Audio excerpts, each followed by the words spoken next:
Terrorism has been with us for centuries. It's nothing new. We've had our own experience, particularly since 9/11. My argument is that, as I told the audience, I have been a critic of not just the Obama administration, but the Bush administration's counterterrorism policy. It was difficult to be a critic when I was on active duty, but now that I am retired, it's easier to do so. But I see the ISIS phenomenon in Iraq and Syria as an opportunity. Our past policy has been to keep terrorist groups on the run so they couldn't gain sanctuary, and by gaining sanctuary, be able to plan, resource, and conduct major terrorist operations like 9/11. So by keeping them on the run, they could not do that. My idea is that by keeping them on the run, we just keep them on the run. And it's sort of whack-a-mole policy where you whack them here and then they pop up somewhere else.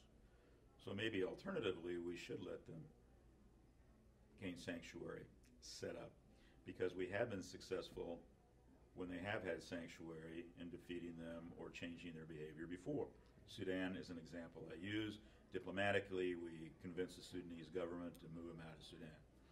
After 9/11, they were set up in Afghanistan, and we defeated them rather handily with intelligence, special forces, and air power, and indigenous.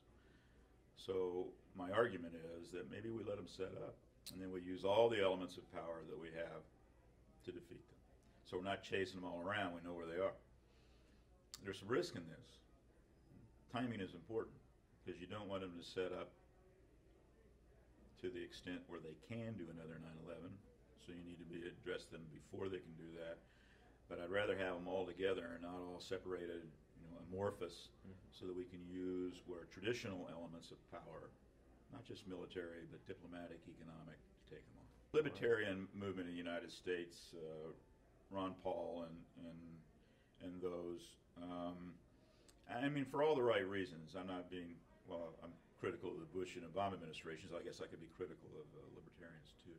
In this regard, they say, hey, that's not our job, stay out of it. And truthfully, I have to be somewhat sympathetic to that. The nation's been at war now, for 13 years. And even before that,